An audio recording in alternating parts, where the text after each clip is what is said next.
안녕하세요, 반갑습니다. 트리코판입니다. 그리스 테살로니키에서 인사드립니다. 찬란했던 고대 그리스에 대해 모르는 사람은 없습니다. 지금 그리스 하면 떠오르는 대부분의 이미지들이 그 고대 시대를 바탕으로 하고 있어요.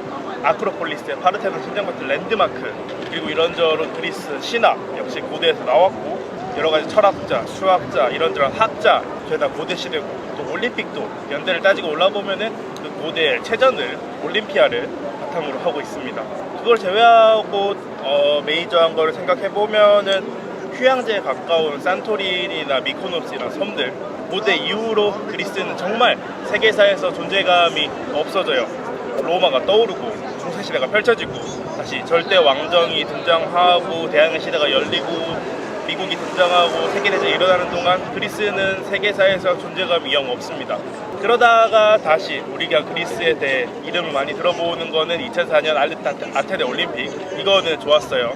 근데 그로부터 몇 년 뒤에 일어나는 그리스 경제 위기, 이거는 영 안 좋았죠. 그러니까 고대 그리스와 현대 그리스 사이에는 미싱 링크가 있는 셈이에요.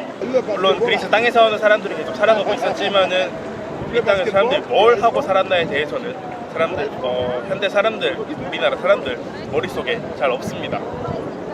비어 있어요. 이번 비디오에서는 그 사이의 구간에 대해 알아볼 거예요.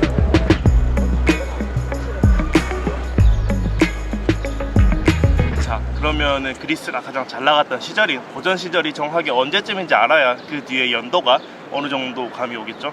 고대 그리스에는 총 3번 문명이 꼽히는데요. 기원전 2700년에서 1500년대까지 번성한 미노스 문명, 여기는 크레타를 기반으로 했고 청동기 문명이었습니다. 두 번째는 미케네 문명, 지금도 아주 유명한 그리스 도시들이 많이 등장한 시대이자 그리스 신화의 배경으로 추정되는 문명입니다. 시대는 기원전 1700년부터 1200년 정도까지로 역시 청동기 문명이었고요. 그리고 마지막이 우리에게 익숙한 역사적 인물들이 활동한 고전 그리스 시대입니다. 여기는 기원전 6세기부터 한 4세기, 3세기 정도를 전성기로 잡고요. 아테네 민주정 실시, 그리고 그리스 폴리스들이 힘을 합쳐 동방의 페르시아를 물리친 페르시아 전쟁, 소크라테스, 플라톤, 아리스토텔레스 등 유명한 철학자, 피타고라스, 헤로도토스, 히포크라테스 등 지금도 세계의 중심이 되는 그런 학문들의 선구자들이 활동한 그야말로 어마어마한 시대입니다. 이 고전기 그리스는 그리스지만 좀 낯선 그리스인 북쪽의 마케도니아 왕국에 의해서 종말을 맞게 되는데요.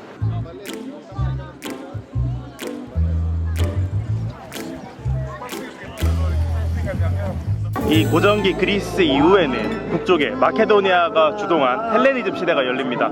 기본적으로 그리스 지형을 보시면 알겠지만은 되게 산지가 많고 평야지대가 모자라서 국력을 키우기에는 적절하지 않아요. 고대 시대에 국력의 원천은 무역이라기보다는 농업이었는데 말이에요. 거기다가 페르시아 전쟁 승리 이후에 자기네들끼리 투닥투닥 한다고 힘이 빠지기까지 했죠. 그 사이에 북쪽의 마케도니아는 힘을 길러서 결국에는 필리포스 2세가 남쪽의 그리스 폴리스들을 쓸어버리면서 그리스를 통일합니다. 이후에는 제 뒤에 있는 알렉산드로스 3세가 동방을 원정하며 인도까지 아우르는 대제국 헬레니즘 제국을 건설하고요. 저 판도로 따지면 진짜 그리스의 황금기 중에 황금기라 할 수 있는 시대입니다. 하지만 역설적으로 보자면 이 헬레니즘 제국의 팽창이 결국 그리스의 몰락을 가져오기도 해요. 왜냐? 기본적으로 그리스의 마케도니아를 합쳐도 땅이 고만고만한데 그거를 동방에 제국한다고 엄청나게 병력을 많이 보내고 또 정착한다고 본국에서 인력 충당하다 보니까 결국에는 본토가 힘이 허약해지게 된 거죠. 집안 기둥이 흔들리게 된 거예요. 거기다가 밑에 도시 국가들은 아테네나 스파르타, 테베 이런 데는 지리적인 한계로 어쩔 수가 없고 결국 힘이 빠진 그리스를 접수한 거는 서쪽에서 흥한 로마였습니다. 그리스보다 농업하기도 훨씬 더 유리하고 훨씬 더 호전적인 국가.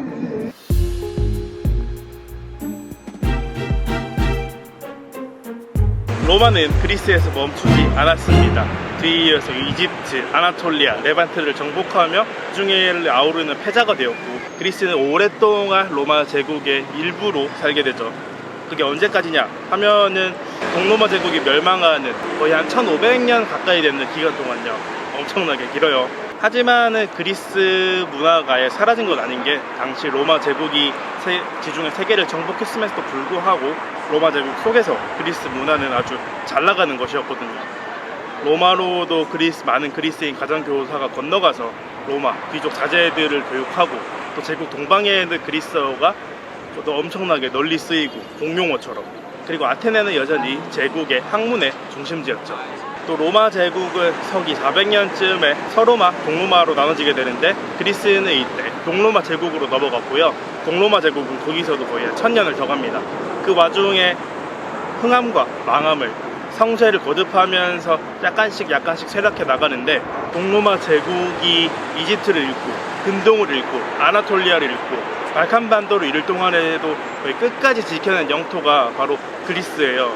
정말 오랫동안 그리스는 로마화가 된 거죠. 심지어는 서기 700년쯤에는 동로마 제국에서 그리스어가 라틴어를 밀어내고 제국의 공용어가 되기도 하고요. 재밌는 거는 이 로마 제국 시기에 그리스 사람들에게, 그리스 땅에 사는 사람들에게 우리는 그리스인이라는 자각이 없었다는 거예요. 근대처럼 우리는 그리스 사람이니까 그리스 사람들의 나라를 만들어야 돼, 이런 생각이 없었던 거죠. 왜? 스스로를 로마 사람이라 생각했으니까. 되게 재밌는 시기예요. 그리스적인 거는 정말 널리 퍼져서 동로마 제국은 많이 그리스화가 진행되었는데, 다민족, 물론 다른 문화도 많고 다민족 국가였지만은 그리스적인 뭔가가 정말 주류의 위치까지 올라섰는데, 제국의 중심지는 콘스탄티노플이었다. 소프트 파워는 흥하지만은 그리스 땅에 잘 나가냐 하면은 그거는 되게 애매한, 때문에 현재 그리스와 동로마 제국의 관계도 애매하고요. 우선 그리스는 자신들이 동로마 제국의 정통 후계자라고 주장하는데, 문화적으로도 비슷하고 언어도 그리스어고 지정학적으로는 전혀 거의 아니지만은 문화적이고 정신적인 후계자다 이거죠. 어쨌거나 이렇게 그리스인이라는 자각 없이 오랫동안 로마인으로 살던 그리스에게 변화가 찾아오니 바로 13세기 말 오스만의 등장입니다.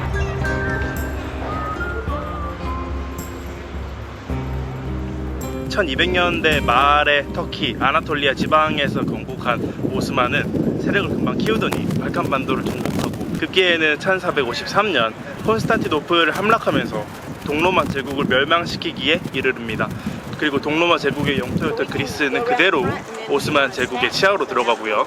오스만령 그리스의 시작인데요, 이 시기는 그리스에 있어서 별 변화가 없는 시기였어요. 왜냐? 오스만 제국 자체가 결국 근대화를 성공시키지 못하며 서양 제국들에게 밀려서 시대 속으로, 역사 속으로 사라진 그런 제국이니까 그 아래에 있었던 그리스도 자연스럽게 근대화, 그게 뭔데, 이런 상황이 된 거죠. 이탈리아 도시국가들에서 시작한 르네상스가 알프스 이북으로 건너가며 본격적으로 서유럽이 발달할 때, 포르투갈, 스페인, 네덜란드, 영국이 대항해 시대를 열어 제낄 때, 그리고 미국이 건국되며 근대가 열릴 때 그리스는 멈춰 있었습니다.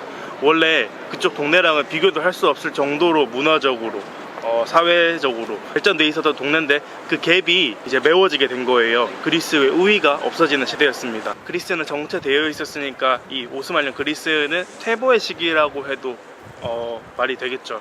다른 나라들 다 앞서 나갈 때 자기만 멈춰 있으면 그건 뒤처진 거랑 다름이 없으니까. 그나마 다행인 거는 오스만 제국은 영토, 정복에는 굉장히 적극적이었는데 자신의 영토 안에 있는 이교도의 개종에 대해서는 그렇게 관심이 없었다는 거예요.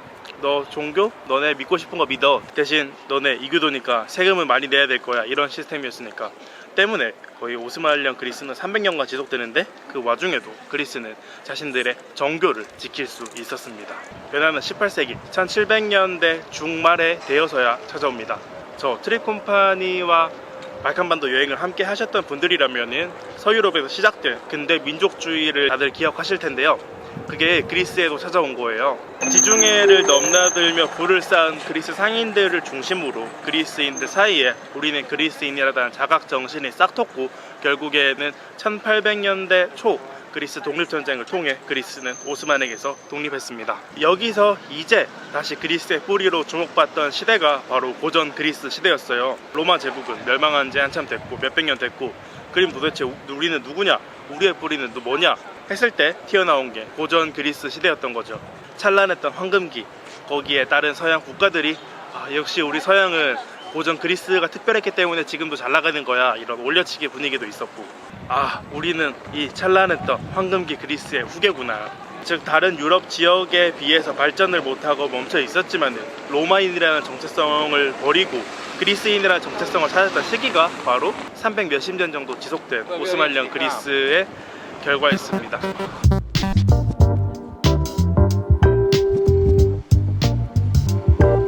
네, 그렇게 그리스는 강렬한 민족주의 이념 아래서 독립을 쟁취합니다. 그게 언제냐? 1822년 그리스 제1공화국의 성립. 꽤 빠르죠. 이거는 그리스가 속해 있던 나라가 이후까지 1900년대 중반까지 잘 나가던 서방 제국이 아니라 힘이 빠지고 있던 오스만 제국이었기 때문에 가능했던 연도입니다. 오랫동안 식민지로 살다가 독립을 한 나라들의 특징이 있어요. 일단 자신들의 잔족감을 채워야 되고, 과거의 영광에 기반한 민족주의가 흥합니다. 세르비아가 그랬고, 크로아티아가 그랬고, 또 불가리아가 그랬죠. 그리스도 예외는 아니었는데, 그리스가 잘 나가던 황금기 기원전 6세기 4세기쯤의 그리스 영토는 지금의 그리스 영토보다는 많이 넓습니다.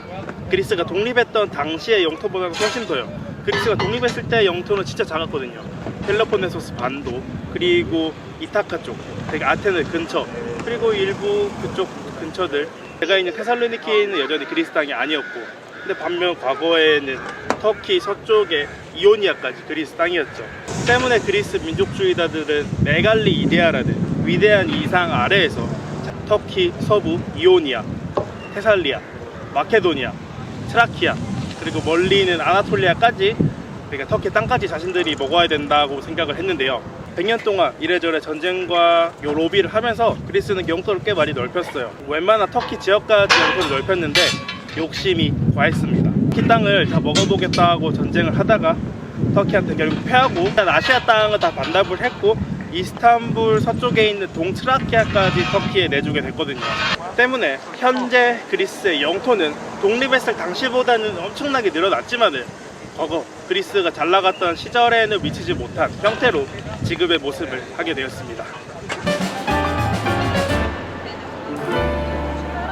예, 그러면은 이제 한번 요약을 해보죠. 고전 그리스 폴리시들이 찬란하게 꼽혔던 시기는 기원전 6세기부터 기원전 4세기 이후 헬레니즘, 알렉산드로스 대왕의 헬레니즘 제국을 거쳐서 그리스는 결국 로마에 편입되고요. 이게 대략 연도가 신라가 세워지기 한 100년, 200년 전의 일, 그리고 조선시대, 단종시대까지 그리스 사람들이 로마인으로 살아왔습니다. 한 1400년, 1500년, 엄청나게 긴 시간이죠. 이후에는 오스만령 그리스가 되었다가 1822년 독립, 그러니까 조선시대 단종 시기부터 조선 후기, 순조 치세까지 그리스는 오스만령이었습니다. 이후에 독립을 했는데 평화롭게 산 건 아니고 온갖 전쟁하면서 1공화국, 제1왕국, 제2왕국, 제2공화국, 군사정권, 내전 하다가 민주화는 1974년에 일어나고요. 참 그리스도 순탄한 나라는 아니에요. 네, 이번 비디오는 여기까지고요. 그리스의 미싱 링크에 대한 비디오 재미있게 따라와 주셔서 감사합니다. 여기까지 그리스 테살로니키에서 트랙포판이었습니다.